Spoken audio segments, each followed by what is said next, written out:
Hi everybody, I'm Bree the Plant Lady, checking in with a winter container garden update. I have a whole bunch of pots that are planted for the cool season and everything is doing so well that I wanted to just give you an update so that you can be inspired by all of these combinations and make some for yourself. So let me turn this camera around so you can see up close and personal. Well, I'll start right here at the succulent table. And you can see the violas and the red romaine lettuce are really growing so well. They look beautiful. And it just brings me so much happiness to come out here and see this planting, because often it looks just so great in the summer, and then in the winter it's, you know, not as cool because it's not full of tropical succulents. But this year I really think that this combination is doing its thing. This planter is also really rocking it. And you can see the snapdragons love the cooler weather. So does the kale, both the curly kale and the dinosaur kale, Swiss chard. And of course there are some grains popping up in the back here that were direct seeded. And this is in a really convenient spot because of course, it's right here next to the heated shed, and well, there is a hose right here. So there's a reason that I like to congregate containers right here, and it's just because of simple logistics. Now, in the heated shed, I've got another light from Norb that I'm going to install maybe tomorrow. I've been super distracted with decorating for the holidays. Have not gotten any gardening done. But I'm excited to get this light in here just to really give the whole room some extra brightness. Everything is doing great. Obviously, I have not watered at all. That is the whole point. These succulents need to stay dry for the winter season. But the lighting is a huge improvement over what I've had done in past years. This was the pot that I most recently planted. It's been done, I guess, about 2 weeks. And you see really nice snapdragon there with violas. And then this is the triticale that is germinating now. So triticale is a intergeneric hybrid of wheat and rye together. So I'm really excited. I've never grown it in a pot before, but I'm so happy to see that it's germinating. And I know it's gonna look awesome. And then over to the tower garden, which has been seeded for 1 week. And you can see we have germination. Look here. We did this with broccoli and lettuce, and everything is growing. This is obviously broccoli, and the lettuce is a little bit smaller, but it is growing. So really, I just love the tower so much, and it's such an easy thing to grow in, and it's so bountiful. Yeah, I can't say enough about it. It's just an awesome thing. Coming into the fire pit, you can see the pots of wheat that are flanking the entrance look amazing. And the faba beans have not been impacted by the cold weather at all. Now, we haven't been super cold. We've only been like, I guess, into the upper 20s. So I don't know how they'll do when temperatures do get colder, but it's really interesting to see that they have not been burnt by the frost. And over here, these planters are doing really well.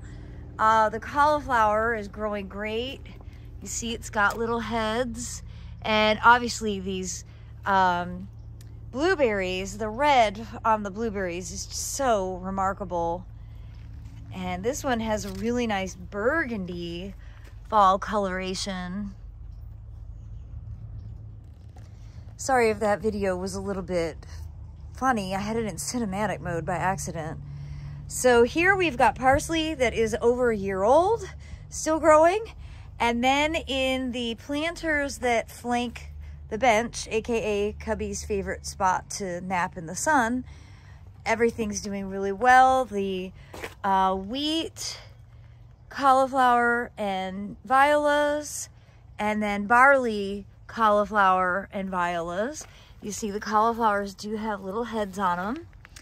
And the same thing goes for on that side. And so far so good.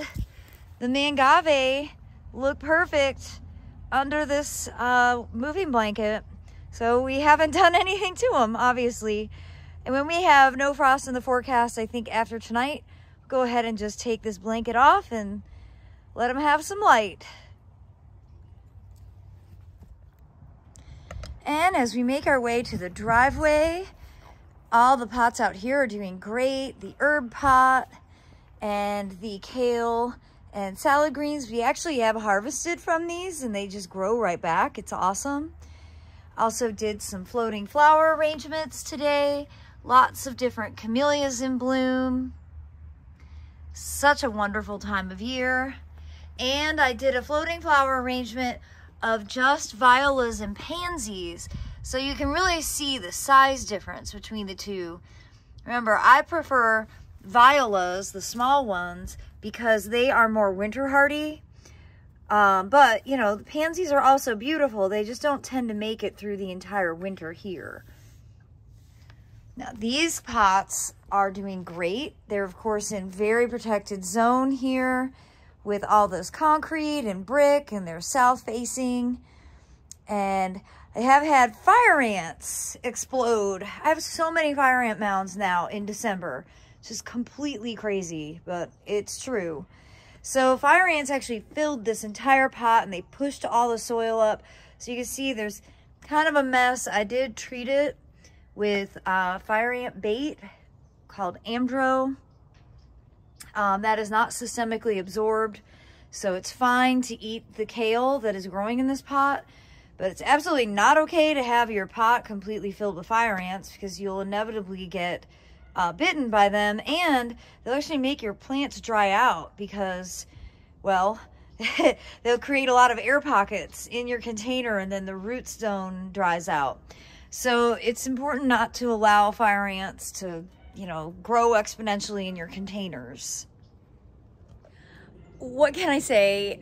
I mean, I love this live wall in a way that is difficult to articulate. Like, there's never been a moment where I haven't been utterly impressed with how well this works. And I don't even have it hooked up to the hose and irrigation system right now because it's just we're cold enough that I don't want the whole thing to explode because we got to 26 degrees. It's easy enough for me to hand water, and I haven't had to do much hand watering because we've had ample rain, you know, about once a week.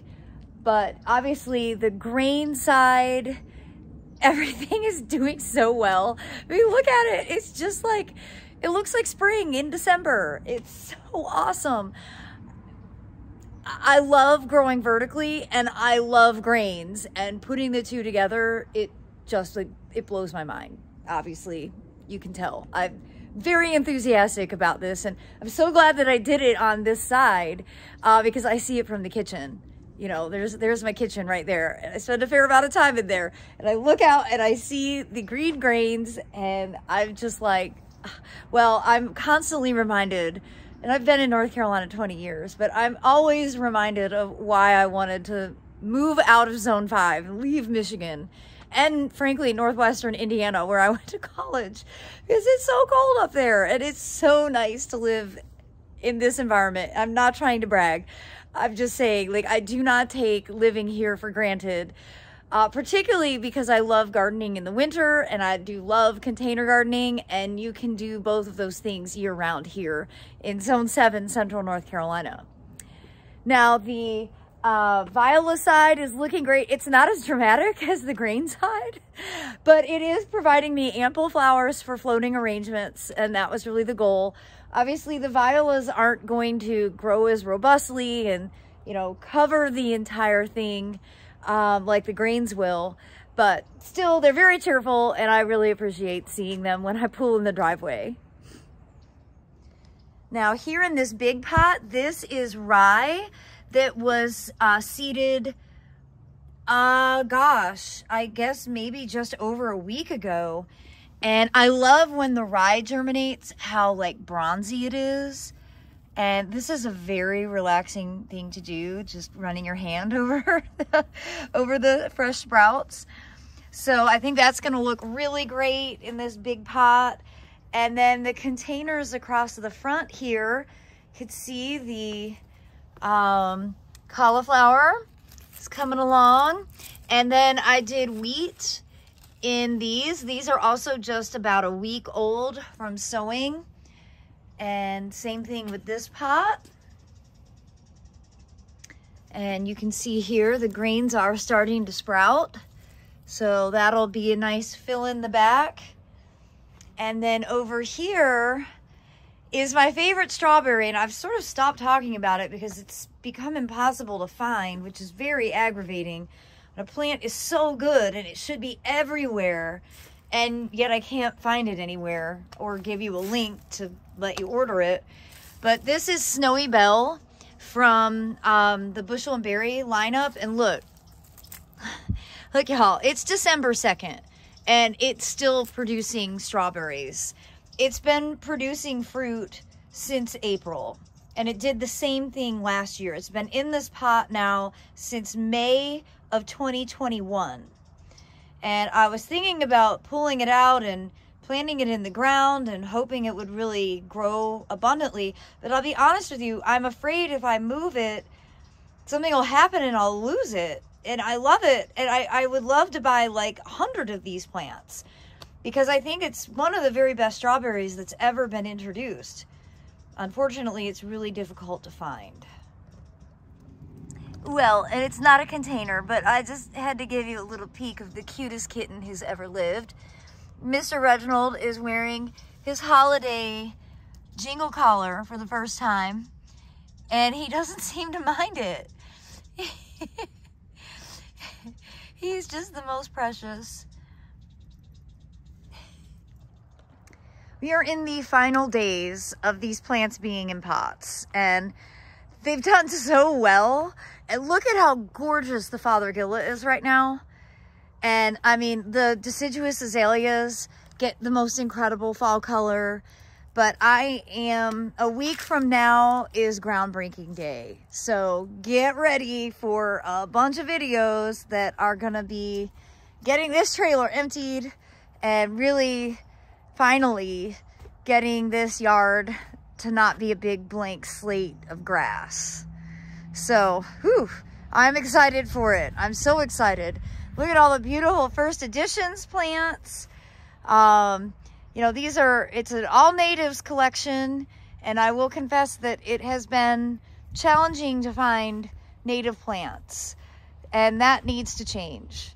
I don't know exactly how to change it myself, but maybe by talking about it, more people will be inspired to grow natives in their nurseries and make them more readily available. Now, as we come to Dennis's bench, everything that I did, I guess I planted this right before Thanksgiving. So that is just over a week ago. Everything's growing. We've got wheat germinating here. We've got lettuce germinating there. We've got kale germinating here. I am thrilled to show you. We have got the corn poppies, the papaver reese, are germinating here all over the pot. See how tiny they are. Now, I don't see any of the papaver somniferum yet, but I'm not surprised because they really take at least 15 days, but maybe more like 20 days. So I bet within the next couple of days, this will start to basically look like that. And oh, you guys, here, he's in the holiday spirit, everyone. Reginald! He may not love the collar, but he looks so cute wearing it. I mean, he's just the world's most adorable kitten. He knows he's deeply loved. And then, obviously, to round out this section, this wheat pot is also germinating. So, I think it's going to look great. anything that's green in the winter makes me happy. You know, I don't have to have super high expectations. And so, yeah, seeing this germination is definitely a high point. Now, Reginald, you're not allowed to dig in that pot. I love you, but I don't love you that much.